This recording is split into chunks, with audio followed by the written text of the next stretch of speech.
Hello, interwebs, and welcome to the last episode of Close-Up. I mean, the 100th episode of Close-Up. We're here to do a celebration, a retrospective of our last 100th episodes. Last 100 episodes. It's number 100, and I still can't speak properly, which is going to be a point to bring up.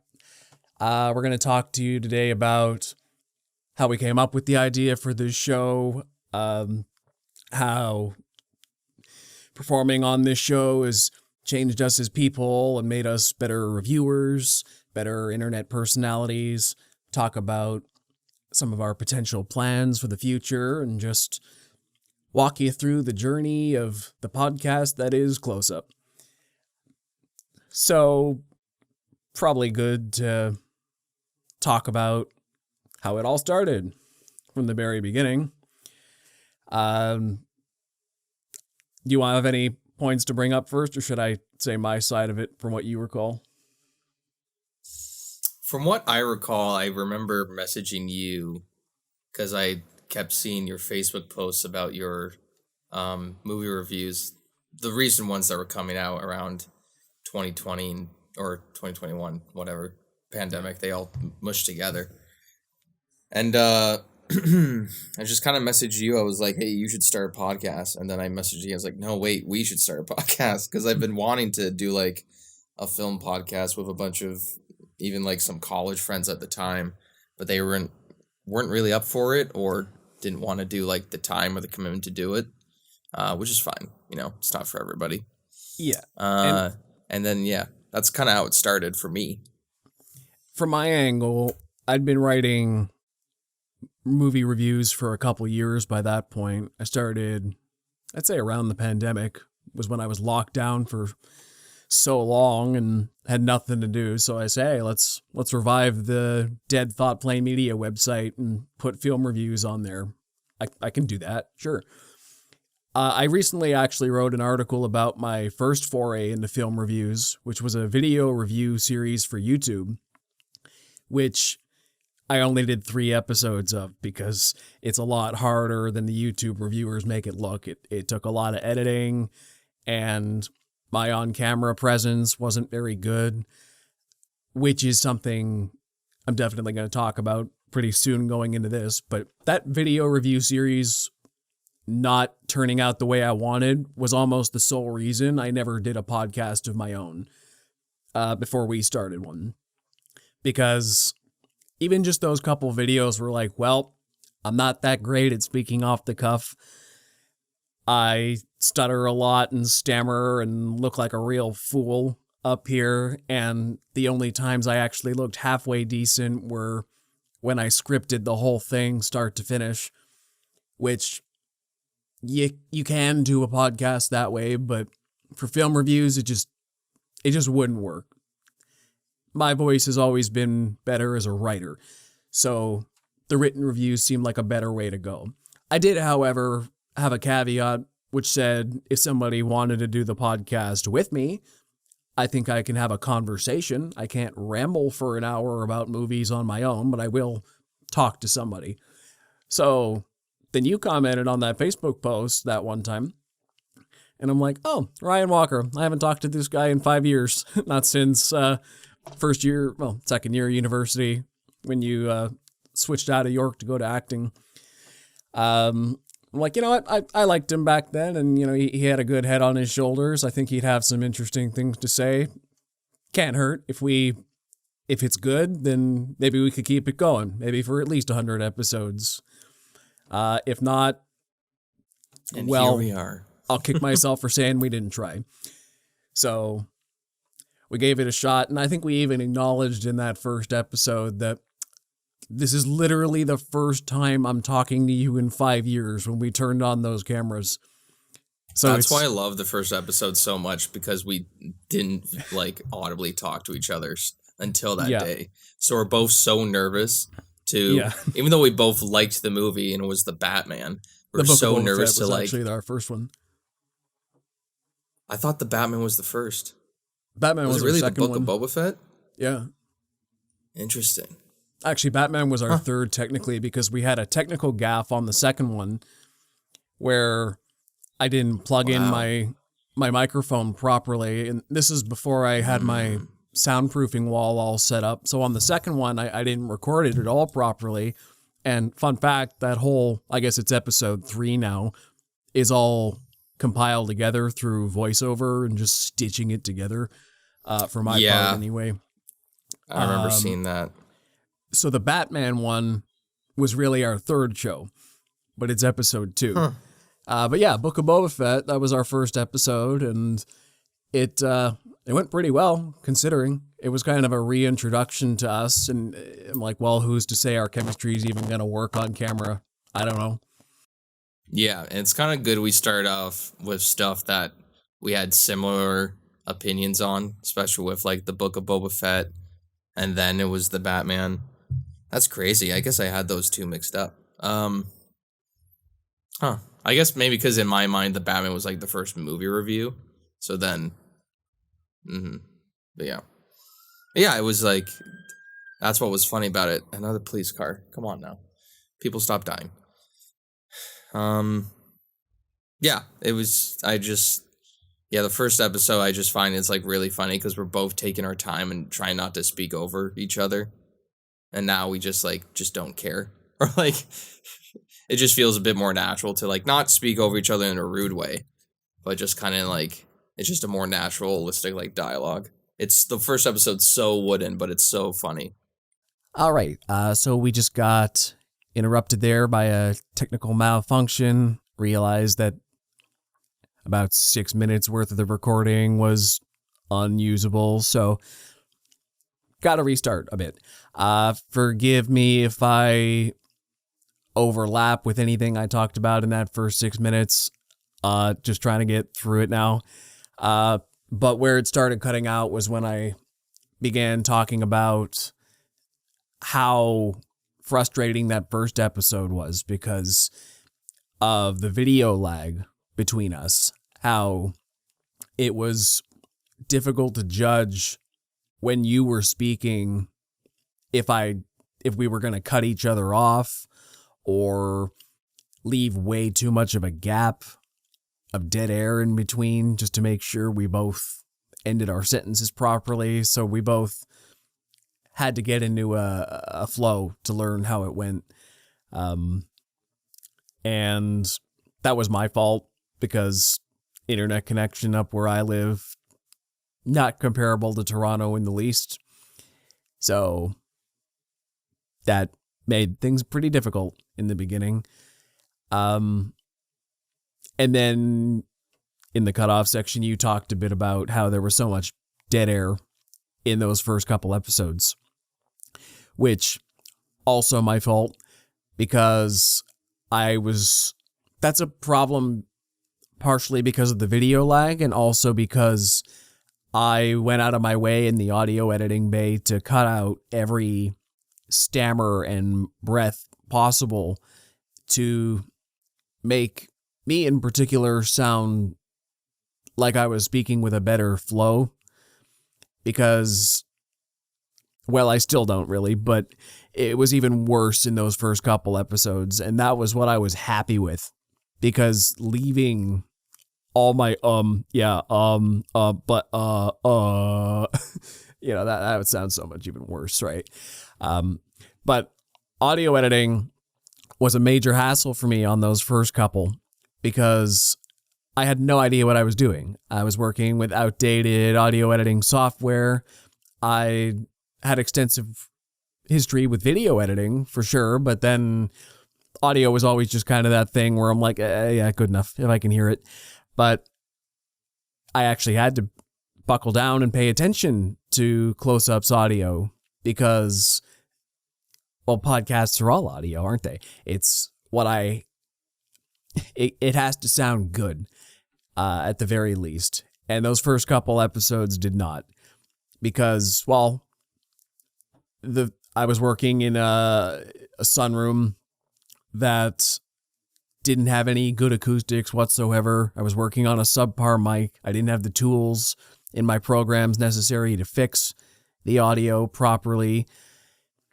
And also we hadn't learned yet that separate audio recording tracks were better. I was naive enough to think that the combined video track from, well, Zoom at the time was adequate enough. But when there's such a disparity between the mics you and I are using, and I can't separate our tracks out, it became real hell to do that. So we learned very quickly, got to be separate tracks. So I can edit you, and I'll edit myself. And then the second episode we did, the Marvel one, that was starting again. Really? Yeah.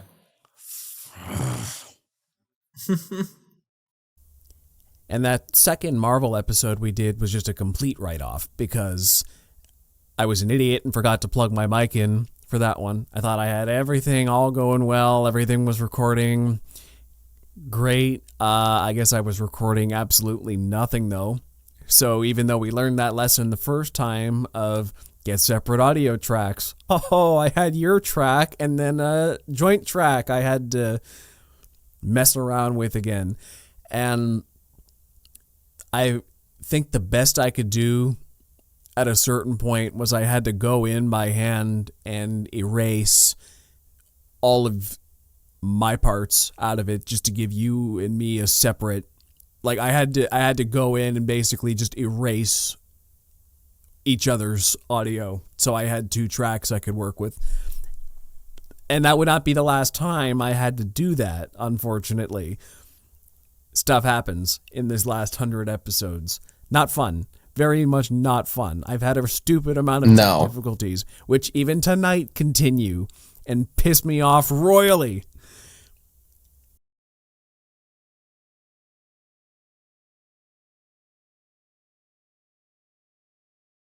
Everything to just work as it should. Why does tech have to fail me? I own the user errors. That's fine. I've done enough of those. But the tech failing just pisses me off, and I can't. I am not in a good mood right now. We've had multiple tech failures in the last 20 minutes. I'm tired. I'm want to celebrate the 100th, right?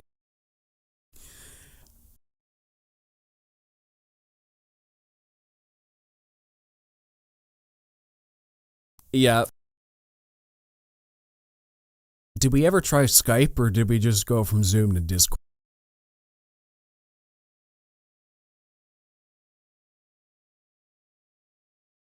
The thing that got us off Zoom was when they changed their business practices to you can't have a recording over an hour.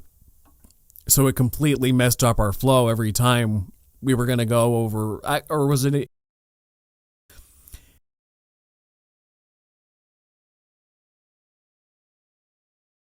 But we were shooting for hour-long episodes, so every episode had to cut in two, and it killed our flow.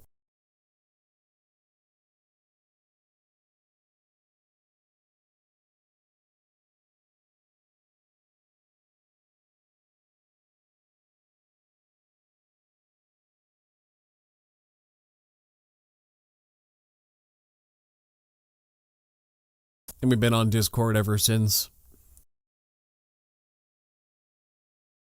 Speaking of technical problems, if I've had a lot, but I don't think I've ever had one with Discord.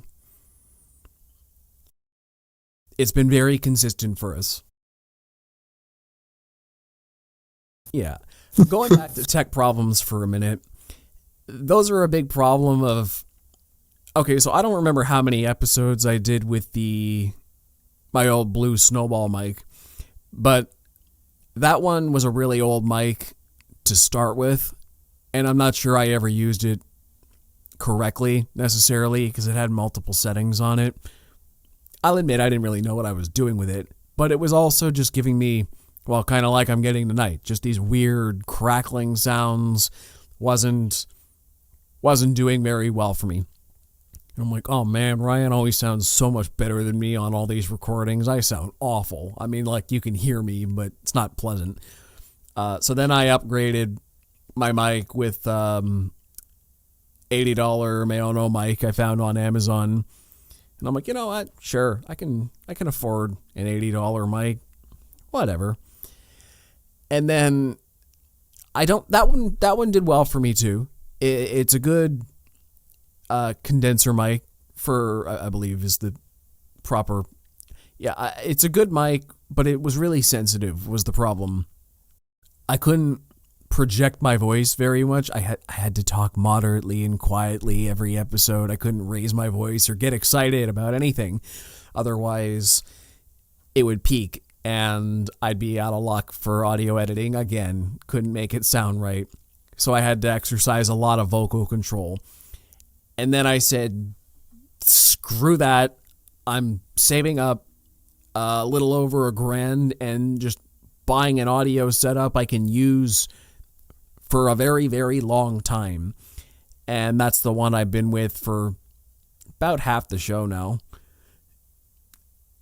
So, and I'm going to keep going with it. But then I had tech failures on that too. My replacement parts just came in, so I've managed to work without it. Work without my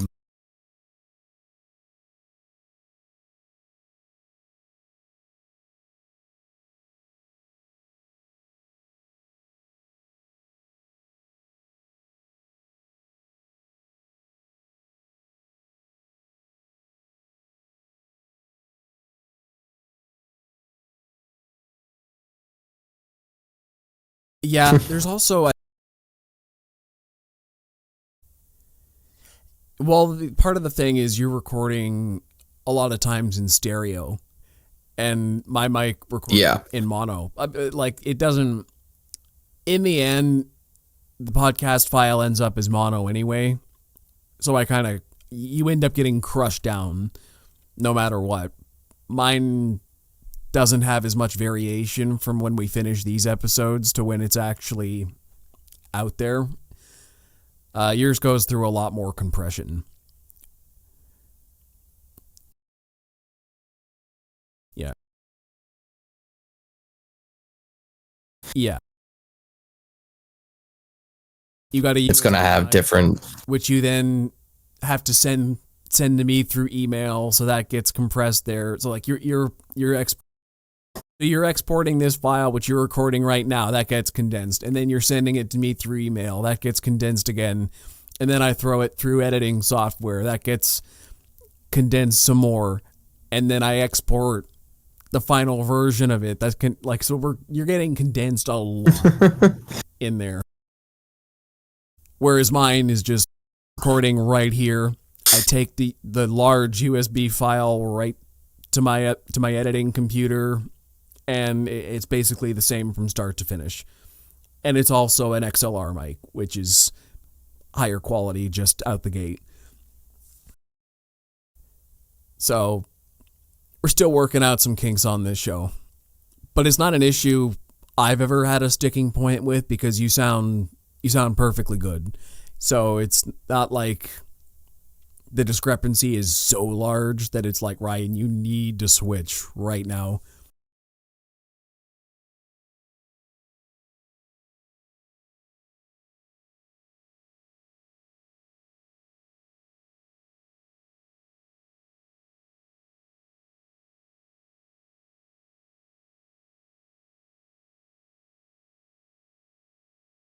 Oh yeah.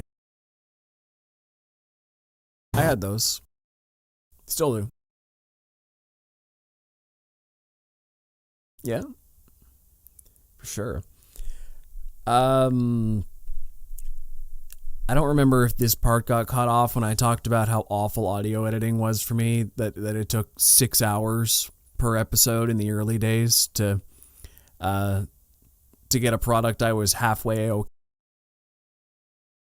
Yeah, that was a long week, and now it takes me less than an hour. So it like back then, I think this part got cut off when I said that if we ever had an episode over an hour, I really hated us that week. Because the way I was doing it, it basically took, I was doing our audio files separate, right? So it basically took as long as the audio file ran for me, and then as long as it ran for you. So if we did an hour and a half podcast, that was an hour and a half minimum on my audio, hour and a half on yours, then long on video as well, just to make it all work. And because I had so many tech failures, there were always more problems than I could solve. It was a miserable time. Now it's less than an hour from start to finish. It's easy. I don't waste near as much time on it. The only plus I'll give all that time, though, is that it gave me a lot more time with the tools to understand better what I was doing. And then you taught me something when we filmed Crying Over Milk, which made my life way easier, was presets. Because I was doing everything from scratch every single time, and then you're like, hey, there's these things called presets. You can just plug all your information into one little file and hit apply. I'm like, you can do that? Well, there's all my time saved. Thanks. So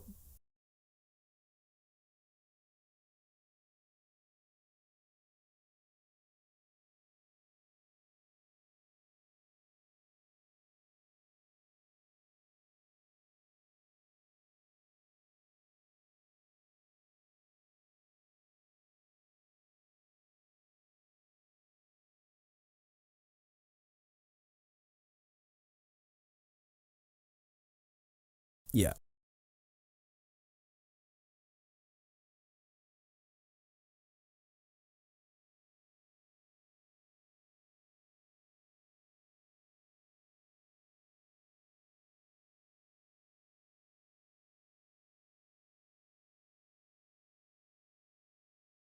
Yeah, for sure. I bet if an audio file analyzed my work, they'd find a lot to hate about it. But I'm comparing my work to my past self and saying Close Up 100 sounds about 10 times better than episode 10 to me. So yeah. And not just because we have less technical difficulties now than we used to, but it's a lot of little things in the editing, especially because we're not working in, and even when things are going okay, part of the problem is we're not working in actual studios, right? Like, I think I've shown it on camera before, but I'm working with all this soundproof, like a wall of soundproofing foam in front of me. I'm going to get it all behind my dungeon here, too, just to really surround me in soundproofing, which this mic has done a fantastic job at. It's a directional mic, so it's really just focusing on where I'm speaking. It doesn't catch a lot of background noise to start, but my old mics caught the ventilation in the room as well, or the furnace behind me. It was a lot noisier. And your room's got this kind of hum to it as well, if you just listen to the raw as well. So I had to develop... Yeah, it's because I got my fan going. I had to develop certain noise prints for each room, which I carry over every episode. But yeah, that's a lot of tech talk for people. They probably want to... Yeah, that's what sucks about like the recording in my room, because this is literally my bedroom. It's just my bedroom apartment. I don't have, like, I could build like a soundproof wall and just put it behind me, but it was just like, where do I store that here? I only have so much limited space in my basement apartment.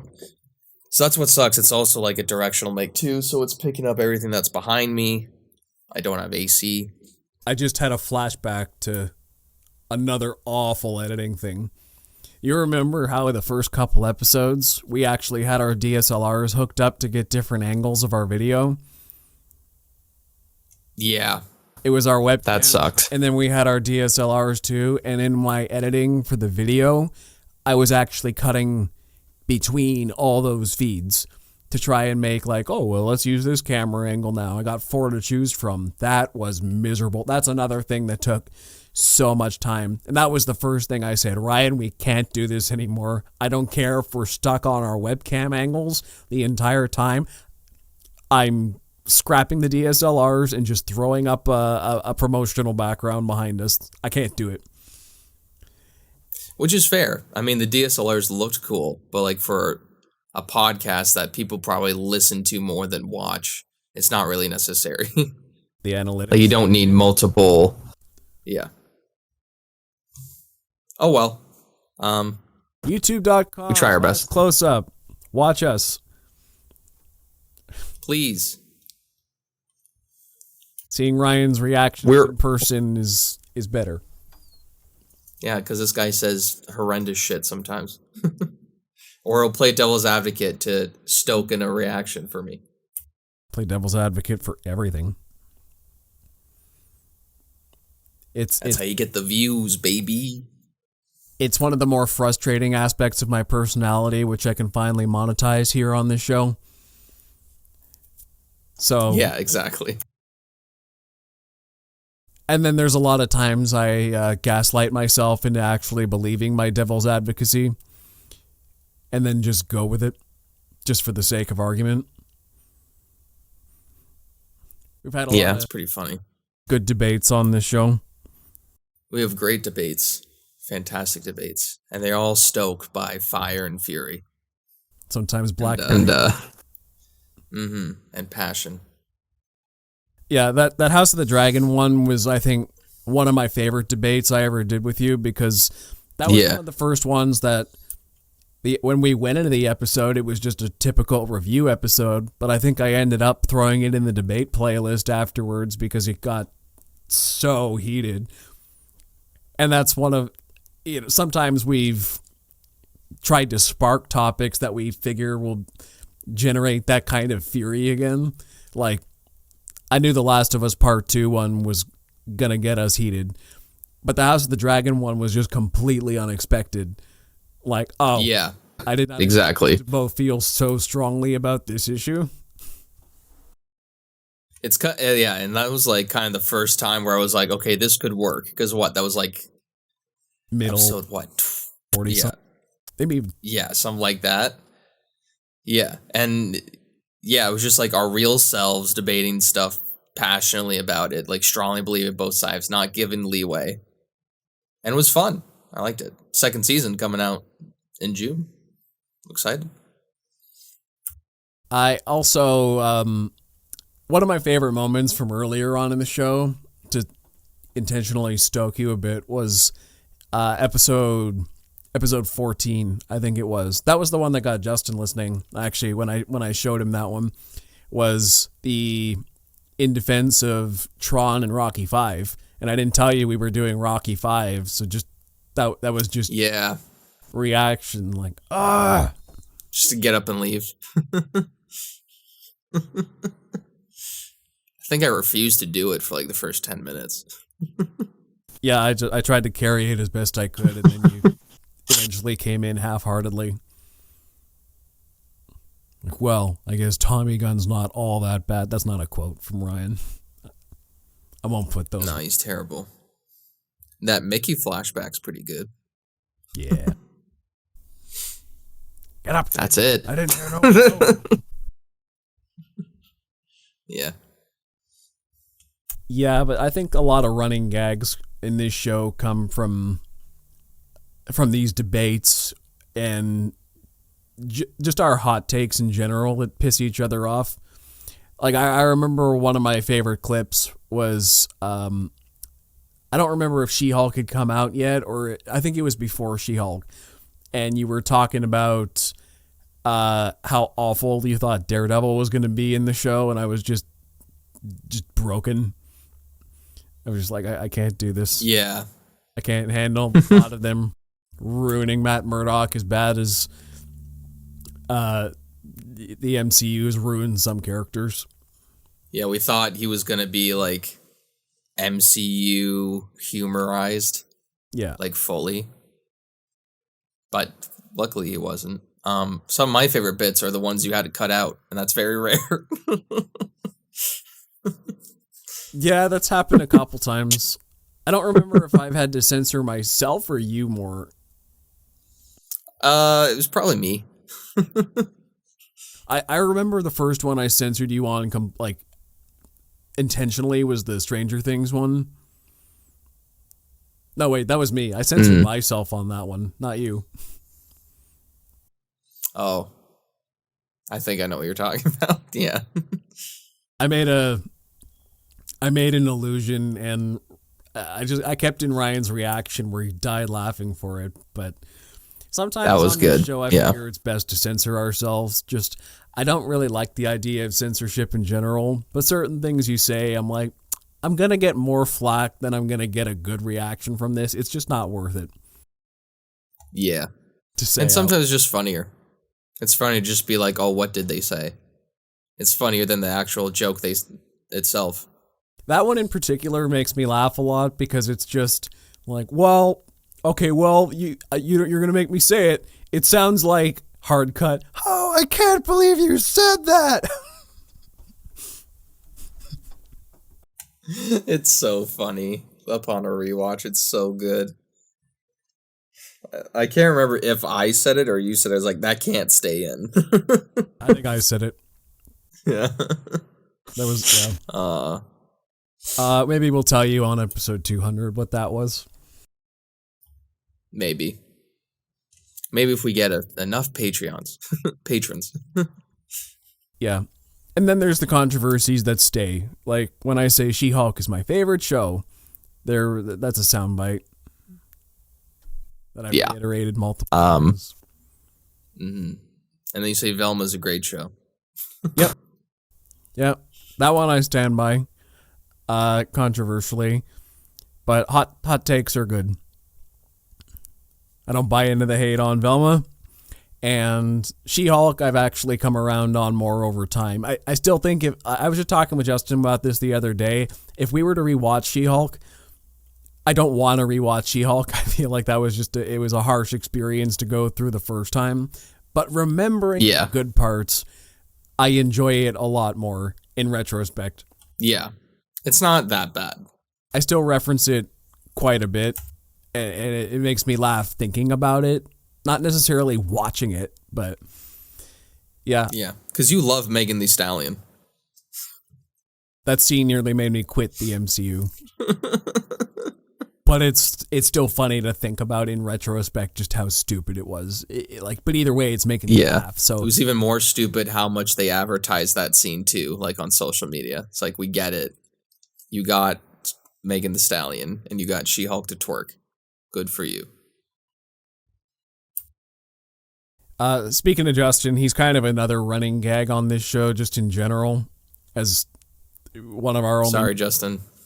As one of our only mutual friends. He's just a guy we bring up a lot, and he's actually been on this show. Glad we finally got him on eventually.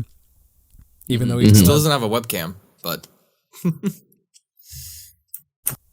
Yeah, but he's kind of like our third member in a way sometimes, because a lot of the ideas we've done for this show have been ones he's pitched to me or helped us workshop through, or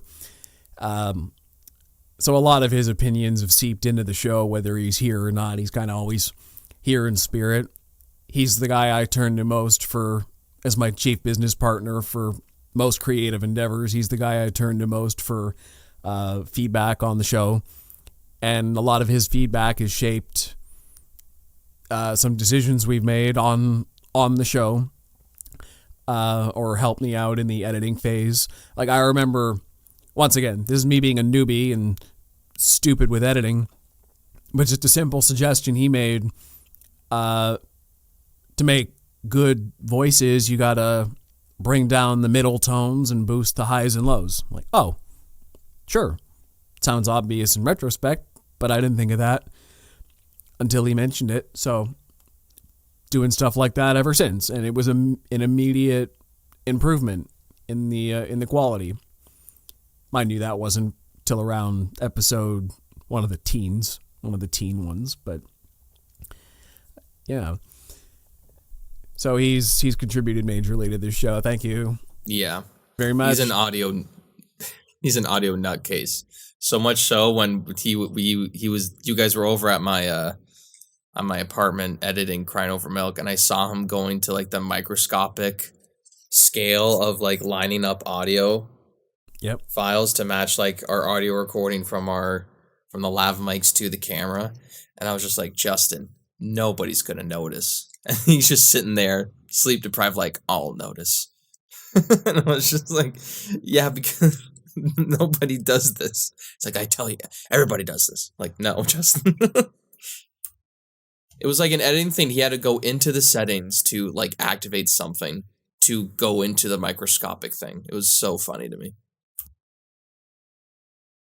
Well, another big thing about this show in general is I talked a lot today about how stuttery I was at first, how awful I was at speaking off the cuff. I literally had to retrain the way I spoke because of this show. Editing those first few episodes pissed me off so much. Just hearing myself speak and feeling like an absolute fool, that I made it a willful mission to go through every day speaking better than I used to. I looked up some tips online, some of which I don't always do perfectly, but I had to learn to put gaps in between speaking instead of trying to fill them with filler words. Just leave the thought hanging a little bit. Now I'm going even slower trying to think about speaking, because it's always worse when you think about speaking, isn't it? Yeah. The worst thing that anybody does to themselves is judge on how the way they speak, especially when you hear yourself. Like, I always, whenever I would watch old stuff of that I would create, or even these podcasts, I was like, why are you stuttering? Why do you keep saying like, why blah blah blah blah blah? And I still stutter to say, I just stuttered 5 minutes ago and it sucks and I hate it. But it's just kind of like a human factor to do. But it's just trying to train yourself to sound more professional, but like still trying to keep that personal side of you as well. It's like, it's a strange thing to sort of create. Yeah, I think one big thing that helps me is just I gotta consciously, every episode, even right now I'm doing it, is tell myself to slow the heck down, because I'm a fast speaker and I've always had this tendency to my words get out before the thought's finished. So I'm still trying to think of the next thing I'm saying as I'm talking, and that leads to these pauses in my speech. And it used to be a lot worse, but like I'm saying, with all this conscious thought about how to fix that, I've turned into a better speaker. I don't want to say I'm a good speaker, good enough to keep a podcast going for 100 episodes and not self-loathe as much as usual, but it's an ongoing project of self-improvement. Yeah, for sure. And it's just going to keep getting better or worse, depending on how things go. For both of us. Well, you already had a little bit of experience to start, right? You took some broadcasting classes in high school or something. Like, kind of, but it was only for like a week. So it wasn't really like a broadcasting thing. It was more like it was weird. Like, I've had, and doing some stuff in acting school too, they kind of taught you to, especially with improv, to just be more focused. But it's tough. It's like, I never got like a real, it would have been great to take in like a radio class or a broadcast class in school. That would have been pretty sick. I would rather have done that than one more movement class or fucking like or another, what do you call it, like English course I had to take, or a writing course. Like, so stupid. More audio problems. Oh no, we were doing so good, Joe. Give me a sec. 1 sec. I'm just getting a way higher gain than I should. Yeah, but my recording's not picking it up. I don't know. I'm just... Yep, that is not recording off my good mic. Another technical difficulty just threw us off there. See, this isn't a This good is a example. record. I'm going to have... No, definitely not. But I'm going to have to do a lot of mix and match and post from the good audio sources. This is a good example on the fly of what I have to go through, people. Not fun. Yeah. Not fun. So, what do you think this show has done for us as reviewers? You think it's made us better at talking about movies? I think it definitely has. I think it also is just kind of, it's both made me a harsher critic and not a harsher critic at the same time. I find I used to be really harsh on just terrible movies, just because it was the popular vote or popular choice to do that. And but now I feel like I can see like a lot of good things in some bad movies as well. But then if a movie's like too praised, sometimes I'll find myself being like, well, there's just one thing that bothers me. It's just weird. It's kind of like I've now moved from both extremes to in the middle. Yeah. And I've also seen movies that I never thought I would see in theaters. Like Blue Beetle comes to mind. I probably never would have seen that. I probably wouldn't have watched most of the Oscar films for this past year or the year prior if it wasn't for this show. And I'm glad I have. But yeah, I think it's made me just a better movie critic and a movie goer all around. How about you, though? I agree with everything you said there. And I think part of the reason that we're looking for more nuance in films now is because when you're having a quick discussion with somebody, or even doing a YouTube video, you can rant for a couple minutes or even 10 minutes about, wow, this is the best or worst movie ever. But when you're getting up to hour and a half long podcasts like we do on the regular, you got to find more to say. It can't just be all good or all bad. You got to actually get into the thick of it a little bit and start talking about the details, whether they be good or bad or just okay. You can't do extremes on a show like this as much as the clickbait wants you to. You actually have to have some takes in the gray. Yeah, and I think who knows, right? If we were more like clickbaity, who knows if we were be even more popular, but I think that would be just not true to ourselves, right? Or just be like a bad way to go to that extreme. I mean, there's one podcast that I know I've talked about all the time with the Escape podcast, but one of the co-hosts, he's just like an extreme hater of popular things, but that's just who he is. So I feel like being true to yourself is more important than trying to go for popularity or for the, extreme reaction. Yeah. Like, think of how many times being, well, let's say, quote unquote, true to ourselves has thrown this show off balance, right? Because we're mostly a review podcast, but a lot of times there's movies out that we don't really want to see. Either you didn't see them or I didn't see them or neither of us were that interested. And then we end up with so what the heck are we going to talk about this week? And yeah, we have a list of things that we may or may not get to, but it's a challenge sometimes to think of ways to fill in the airtime when we don't have new movies we want to see. Yeah, it's a real challenge. Yeah, it's tough, but also it's like we have our own budgets personally, and to see like every single movie that comes out on a bi-weekly basis is so tough, and it racks up the bills like over time, and I feel like that's fair, and sue us if we don't want to see mediocre content all the time. For the price of a whole unless month's it's like worth of good, streaming. and then if it's good, we'll go see it. Or if it's something we're actually interested in, we'll go see it.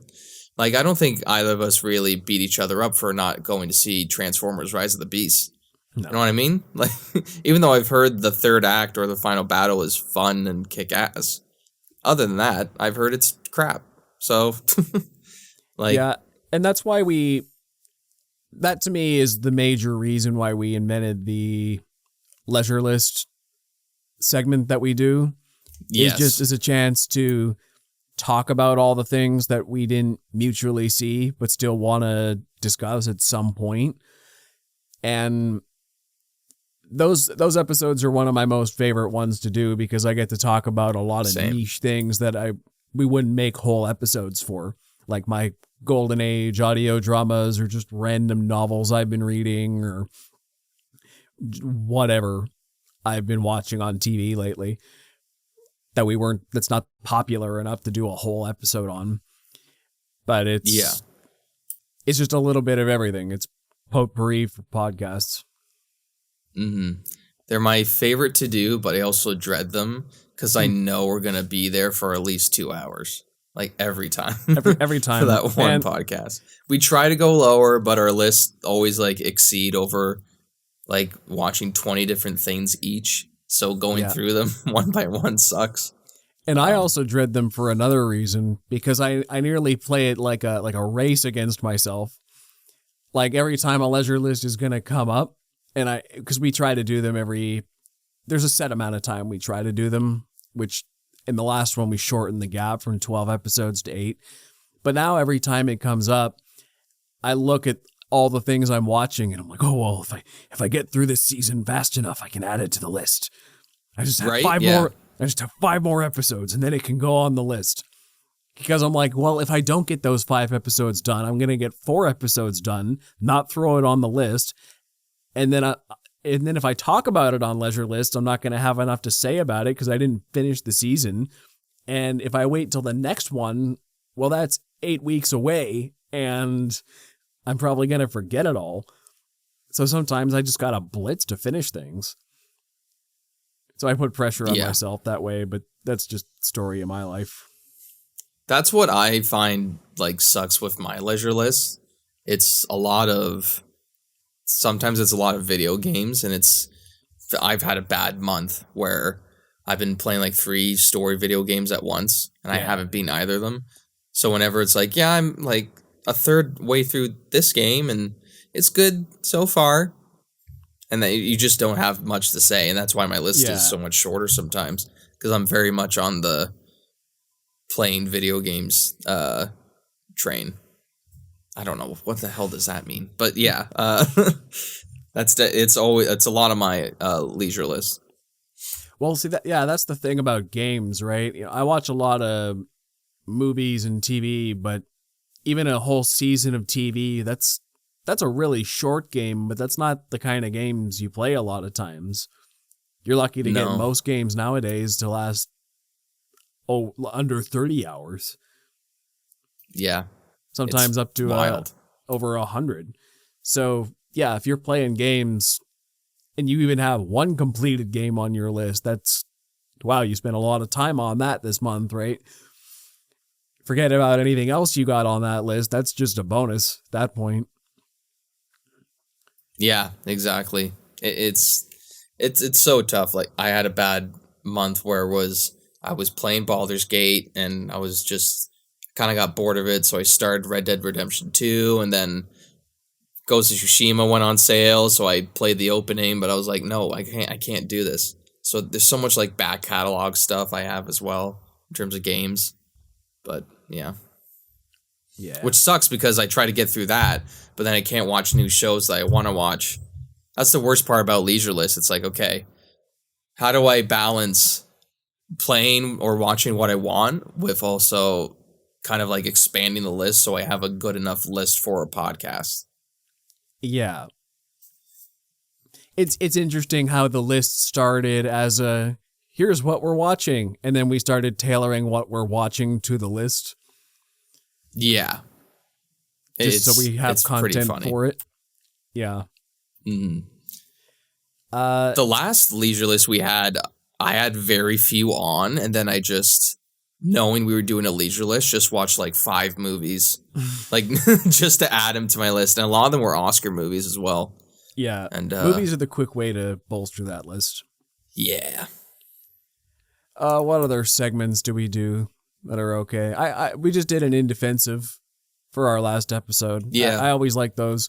Even the ones we did like on the sequels or Rocky 5, where not our most passionate ones, but I like giving ourselves a challenge to I like try. the challenge. It's like, well, these aren't the best movies, but what can we say about them that cuts against the grain? Try to be a little positive on the internet for a change. I would never do the opposite of let's tear good movies down. I don't want to be those guys. There's already so much of that on the internet. Yeah. So it's like, let's try. And it's so much fun to be like, let's try to defend Rise of Skywalker as best we can, even though we both do not like those movies. Yeah, for sure. It looks pretty. That it does. Let's see. What else do we do? Well, let me pull up a list of our segments here. Yeah. The random debates are fun. I like those ones. Like the last one I think that I spurred the moment on you was Man of Steel versus original Superman. That was fun to do. That one was funny for me because you didn't tell me what we were doing. Yeah. Because that was just an idea I had in my head. Yeah, that's why the debate format started to have to change, because I over prepare for these things and you don't usually take notes for the shows. So like when it came to like prepared debates, I'd always have a lot more to say. So I wanted to pivot debates, especially more going forward, into just more general discussions on a topic, which we inevitably take different sides on anyway, but or I'll just be the devil's advocate anyway. So going forward, we're probably just going to be more discussions, except for those House of the Dragon kind of episodes where the debates just come by accident. And just wait till the end of season 2, baby. We'll talk about it.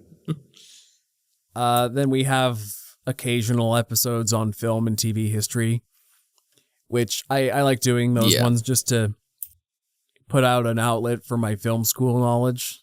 I had to do film studies for 4 years. I better give you some of that knowledge. Paid for something. Yeah. Yeah. Definitely use that here. I want to do more of that one series we did. They don't make blank like they used to. The first one we did was just action movies. But I kind of want to do all the genres at some point. Just talk about how they did old styles of certain genres versus how they make them today. Just kind of how genres evolve. I like that segment. A funny one would be they don't make rom-coms like they used to. Not because they're bad, but they just don't make them. That too. I mean, there's only been a couple that's come out recently because there's just kind of been like a low-key surge of asking for them to come out. There's the Anyone But You with and then the No Hard Feelings. Like those are the 2 rom-coms I think remember come out. Musicals are the same thing. Yeah. But they're stealth musicals now. The marketing is so weird. I don't understand it. It really even the Wicked trailer, I don't think it showed, even though that is a musical, like one of the most popular musicals to come out in the past 20 years. I don't know if they showed them singing. But the Mean Girls one was so weird because they marketed it as just like a reboot. But in the title card, there was like a note. So it's weird. There's also I also want to follow up on the history of superhero movies, because that was our 5th episode. And we never have not done that for like a year. Oh, it's been nearly 2 years. That was episode 5. We're on episode 100. And we never followed up on that with a part 2. We'll get to that eventually. It's the most dangling thread of Close-Up's career so far. Yeah. We started that new segment that I enjoy, the draft pick one. That one has Yes. I think that one's got some legs in it still. I want to. Even though you cheated, but that's okay. You mean the part when I'm kidding. When Rogue, yeah, just with Rogue. Yeah. Rogue is my wild Oh, card. well. It was unfair, but you accepted it. I gave you the option. I did accept it. It's half and half. Yeah. Then we have probably my favorite segment of the show is Explains. Because that's always that one's always a crapshoot. Because it's the way I always like to say it is, even if you've seen the shows, it's fun for both sides. Because if you haven't seen the shows, can Ryan or I convince you to watch them? And if you have seen the shows, you get to make fun of us for how poorly we explain them to somebody who doesn't know. Yeah. That's the fun part of it too. Especially with like stuff we're so passionate about. I think the only one where we didn't convince the other was me trying to convince you to play Halo, which I knew you weren't going to in the first place. Well, Halo was an extra that was an extra tough sell because you were basically trying to convince me to get an Xbox too. Yeah. Or you could play it on PC, but yeah, like that one you're trying to convince me to shift brand loyalty in general, not just play a video game. So that's yeah. And then I knew I lost you when you were like, "Oh, so Master Chief's racist to aliens." I was like, "No, that's not the point of the games." Yeah. That one though is one I would like to do more follow-up episodes on. It's just we haven't gotten to a point where we've actually consumed enough of the things we've explained to do a follow-up on. The closest one is probably I'm through the first 2 games of God of War. Mm-hmm. The rate I get through video games is still going to take forever, but I have started God of War based on your explanation at the very least. So that one will come eventually.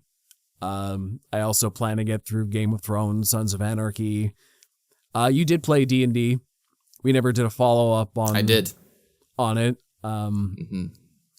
Maybe that's one to do because you actually have some experience with that now that you could speak to. Yeah.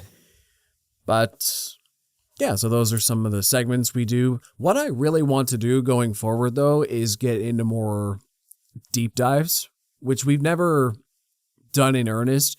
See, okay, I'm going to let you in on a little secret. We're a little lazy. And there's a lot of topics on our list that require more extensive research than we're willing to put into them week to week. And we just haven't found the time to do the research necessary to make these episodes the best they can be. Yeah. So I really want to get into more of that on the future, but that would require me actually sitting down and doing more research. Because look, I'm going to level with you guys. Most of this show is just the Monday we record rolls around, and it's, so what do you want to talk about this week? Oh, well, this movie just came out. It's exactly what happened yesterday. Like, well, Ghostbusters just came out. I don't want to talk about that. Oh. You want to defend the prequels? Yeah, sure. And something vague about 100th anniversary? Sure. Sure. And that's how most of them go. If we have knowledge in our brains that can fill in hours worth of content, that's just a plus. But it's kind of a laziness doing so game. Good for like the first 46. And then it just became like, oh, what the fuck do we talk about? So it's funny. Well, especially the last couple months, because there's been no movies really since December that we've wanted to see. Mm. So we like really we're not seeing Madam Web. Sorry, guys. No. Like, it'd be funny to do a review on it, but we'd just be so miserable. Yeah. We try. Want to try harder, but yeah. It's also hard to think of general film discussion that not everybody is talking about all the time. Yeah, exactly. I don't want to. There was a point when we debated being more of a movie news podcast where it's like, well, Right. if we don't have any reviews to do, we could talk about Hollywood goings on, celebrity gossip, directors announced, or actors, or big IP news, or whatever. And then we basically scrapped that because trying to be that topical is only going to date all the episodes we do. I like that. Yeah. There's a couple of dated episodes for sure, like when we talked about, will James Gunn's DC thing be good? Will his slate be good? Like, well, that one's not dated yet because he hasn't made any. But generally speaking, most of the episodes we do, you can watch them at any time. It's not so tied to the time and place we did them. You want to watch Book of Boba Fett? I think that's episode what's 1 still holds the best up. part about it. Yeah, somehow. Yeah. And it would be cool to get, but just like 2 more guys' opinions on, film news. And I think if it's bad, we're going to think it's bad. And if it's good, we're probably going to think it's good. So. Yeah. We kind of sprinkle that It's stuff not in anyway. groundbreaking. Yeah. If it's big to talk about, we'll talk about it, but we'll throw it in here and there. Like every time a strike happens or a delay happens, it always has to deal with Community for some reason. And I love bringing it up to Joe, and it just gets him even more angry. Makes me sad. It's one of my favorites. Apparently the script's finalized. Good. So. See, we sprinkle it in. I think they started filming. I don't know. But you see, when it also comes to formatting things, we've had to change. It's kind of on the fly on this show, right? We've had to change up a lot since we first started. Like, speaking of just the way we talk about movies, the very first episode, we tried to spend half the show avoiding spoilers for the Book of Boba Fett. And then in the second half, we just let loose. And editing it, listening to it, it didn't work. Recording it, even, especially, didn't work because we had to hold ourselves back so much, trip over our words when we were already nervous not to say anything when we promised no spoilers. And basically from episode 2, we said, nope, full spoiler podcast. We're not going on an hour. It's so tough and trying to do. hold ourselves back. It's hard enough to do this show without that mental block of, let's try not to say things about the thing we're talking about. It's not worth it. Not when you're doing it off the cuff like this. So that was one of our first big determiners. If people go to check out like a full review of a product and not seeing that thing, that's not our fault. You know what I mean? And there are some like higher up people who do that where they first talk about like no spoilers for 15 minutes and then they just go full spoilers, or even sometimes they'll do a separate spoiler free review and then do a full spoiler thing. We don't have the time or the patience to do all that. We just want to talk about what we liked, what we didn't like. For me, it's also a matter of artistic integrity. My artistic integrity says I'm not spending as long as the movie runs long talking about movies. I'm not doing a whole episode non-spoiler and a whole episode spoiler just to effectively tell you the same things. Like, I think we can get what we have to say done in about an hour. And if not, we've failed as reviewers because it shouldn't take 2 hours to make your point. No, except if you're just trying to, unless you're just trying to spread it out for the sake of content. But once again, it's not what we want to do here. It's not what we do. And the ones that do go over like 2 hours is just because there's so much to talk about, and then there's stuff we don't drag out, but we're just passionate about it, or even we have two different. It's natural if it goes over time. I don't think we've ever tried to push the time on purpose. Maybe for like the one-offs, like off-brand topics, but never at the start of the show, we made a strong effort to try to keep it in under an hour. Some of our episodes were 50 minutes even. And that was largely down to me whining about the editing process. Nightmare. But then over time, it became more apparent that an hour and a half just seemed to be when most of our conversations naturally petered out. Somewhere between an hour and a half, usually. And now we just go by the cadence of the conversation. If it goes 2 hours, it goes 2 hours. Well, if it starts getting at the 2 hour mark, then we start trying to reel it in a bit. Like, okay, don't want to go too much. But I like to think that if you see a 2 hour episode of Close Up, it's a good thing. It's a wow. Oh, for sure. They had a lot to say. It's not, oh, they're just rambling on and dragging it out for 2 hours. I hope. Yeah. I used to be really stingy and be like, if it's under an hour, it's not good enough to be a podcast. Especially when I used to listen to some podcasts and there'd be some that were like 35 minutes. And I'm like, what's the fucking point then if like 10 minutes of it is sponsors and it's just ridiculous. But now just kind of like, well, if that's all we have to talk about, then that's all we have to talk about. Yeah. I do still agree with that in principle. I like to keep them over an hour.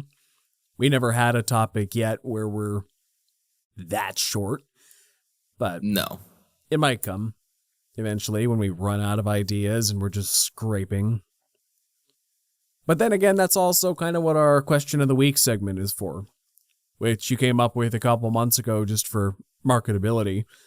And I think stuff like that's gone well. It has they usually average about 5 to 10 minutes, have a more condensed discussion of a topic. And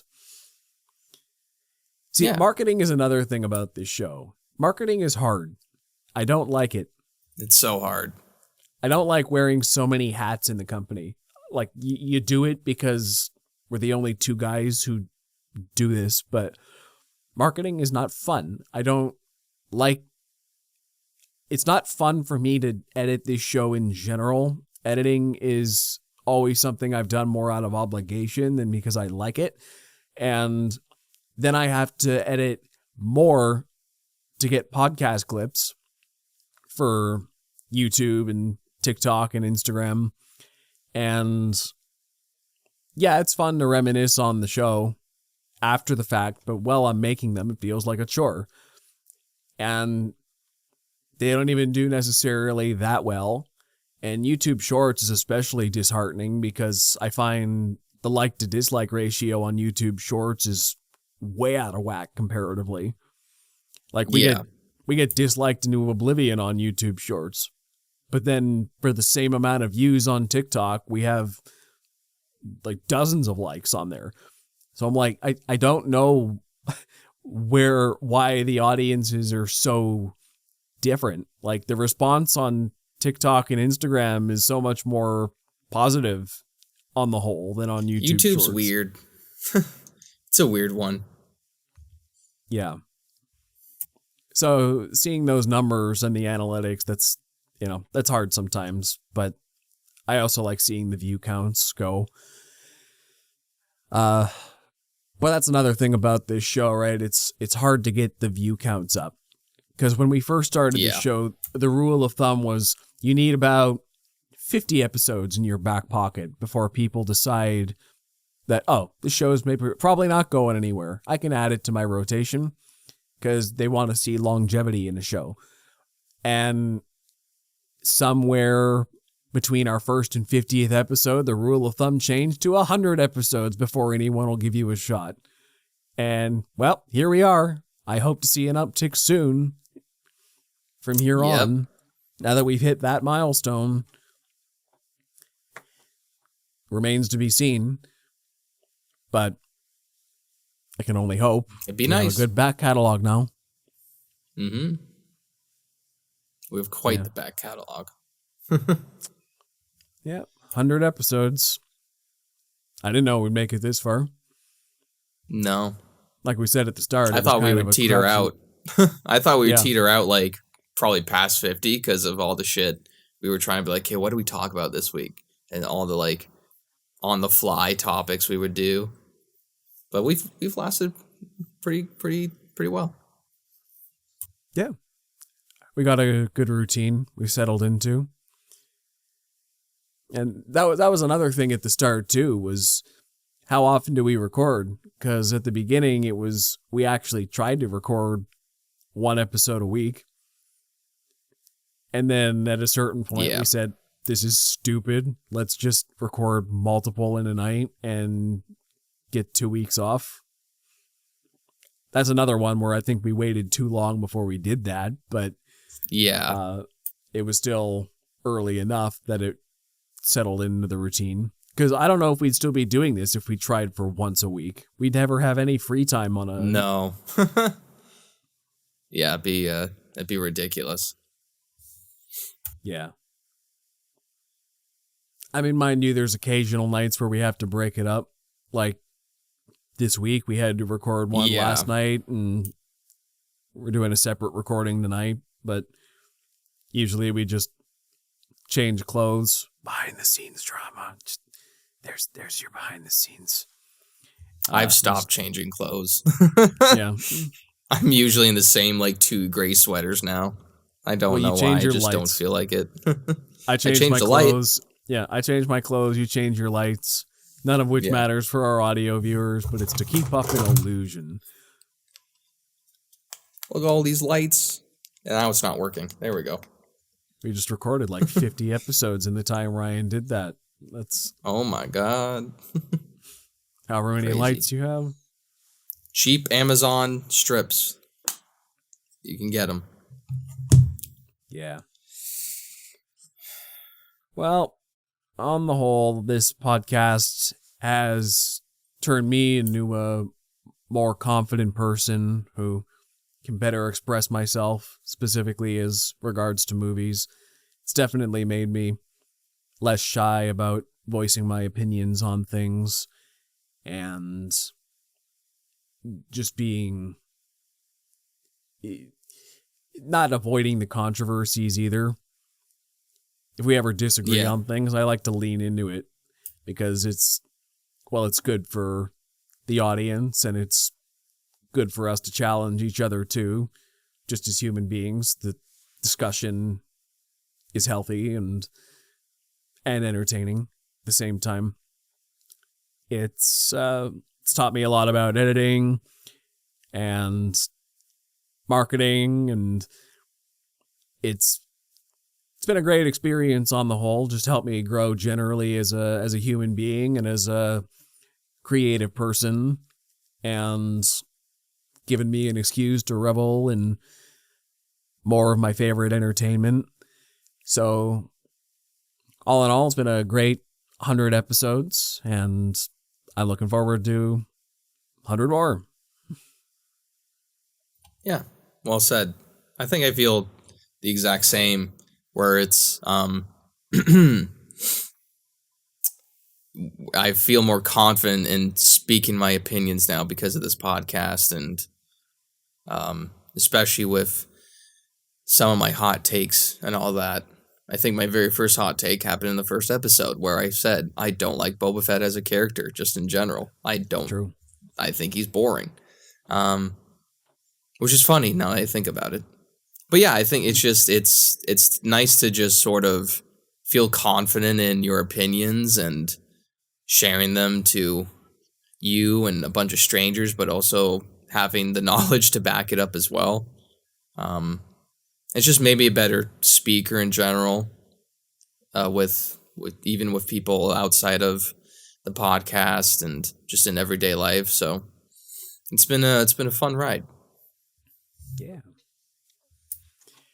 So do you have a question of the week to end us off? I do. Since this is our 100th episode, what do you hope to see happen in the next 100 episodes? In the next 100 episodes, I hope Daredevil Born Again is good. I don't want to have to do a whole episode saying how much that was a disappointment. I want more guest stars. Yeah. One, maybe actual interviews with people, not just people coming on to talk, but, you know, not necessarily industry people, but even just our peers who make movies to talk to them about what they're doing, cross-promote, stuff like that, I think would be very good for the show. And it would also help us bolster our interview skills too, which I think if we keep going in film journalism and criticism, could lead us to bigger things in the future. Keep honing our voices as reviewers. Definitely want to keep doing that. Get even better at speaking. And, well, what else do I want to see in the next 100? Well, less tech problems. And off the cuff. I was about to say. Yeah. Yeah. Oh, those are good, yeah. I would like to do more sort of bringing in other people as well. I think that would be fun. Even industry people would be fun. It's always been kind of like, I would like to not to try to completely switch, but like to see what like an in-person podcast recording would be like. Oh, yeah. Just to see like if we can do that. Obviously we live so far away from each other, so it's impossible to do that every time, but that'd be cool to get to that point. A sponsorship would be sweet. Sponsorship, 100%. Yeah. Sponsorship would be sweet. That'd be cool. Probably just more interactions between, you know, other podcasters, like popular ones on the platforms, or like you said, just like connecting with each other, and then just also having discussions about our different opinions too. That always, you know, the cross promotion's great. I would like, and try maybe even to like branch out to, if we did get a studio, to like doing live streams of us like watching something, or doing like doing gameplay stuff would be fun as well. Yeah, that kind of thing. I don't know if that's a next 100 episodes kind of thing, but definitely, but it's definitely a dream. Eventually would be nice. It's a dream. Yeah, it'd be fun to do, like we watch a movie together and it's like a commentary track, and we just post that, and people can watch the movie with us and listen to our opinions as we're watching it. Which kind of sucks thinking about it, because we're both kind of quiet when watching a movie sometimes because we're trying to take in everything. Yeah. But yeah, I had another That's why I wouldn't mind talking over movies I've seen before, though. Like, maybe not for the first time watching, but if it's stuff like you said, you were watching Back to the Future today. Like, yeah, I'll talk over that movie. I've seen it. Yeah, that'd be fun. It's my favorite movie. I've seen stuff like that enough times. Star Wars, I can talk over. I can never be one of those reactors, though, who like is reacting for first time watching. No. Because I actually want to watch the movie first time watching. Shocker. So don't expect us to become a reaction channel unless the reaction is thought about and delayed and actual review. Yeah. Branching out to other forms of media, I think, would be pretty sick. Not media, but media content. I think would be interesting to see if we could try. But, you know. And speaking of all that, how about I get an actual... And speaking of all that, one thing I'd love in the next 100 episodes is an actual editor. There's a lot more There's a lot more I'd enjoy doing with this show. Like, if I got an actual editor to even take that extra hour of work per episode off me, I could devote that hour back into researching for those episodes that we say require more research, right? Yeah. It would be, I could make the content of the show better if I had less to do behind the scenes on it. And that's a dream of mine. Somebody to take not just the editing, but the marketing stuff off me too. Edit the show, edit the podcast clips, do the posting, the marketing, deal with fans on social. I mean, yeah, I like to talk to people if we got more people to actually engage. I would definitely answer comments more, but even somebody to just post the clips is time consuming. Yeah. That's hours as well. Yeah. So I just want to reinvest any time I'm saving back into the show and make it even better. It'd be funny if the editor was Justin. I don't know why. Yeah, I'm sure he'd do a good job on it. Yeah, sure he would. Yeah, but he's a busy man. Yeah.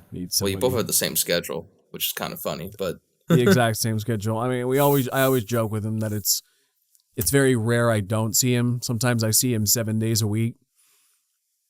Yeah, that's pretty funny. Yeah. Well, that's it. That's our 100 episode celebration. Yeah, we made it. It's fun. Came with all the technical issues, which is great. Very fitting for us. But yeah, fun time. Thanks for listening for 100 episodes if you've been listening to the start. And if this is your first one, what the hell? That's pretty funny. But yeah, thanks for joining. You can find me at Ryan Walker Official on YouTube, TikTok, Instagram, all that jazz. Yeah. You can find me on Instagram, TikTok, and Facebook at Thought Play Media. Also, check out the Close Up with Ryan and Joe Facebook page for latest updates on the show. If you listen to us in audio, check out our YouTube channel. And if you're on YouTube, find us anywhere you get your favorite podcasts. We hope to see you on Close Up with Ryan and Joe, episode 101. Thank you very much for listening, and hope to see you next time. Take care.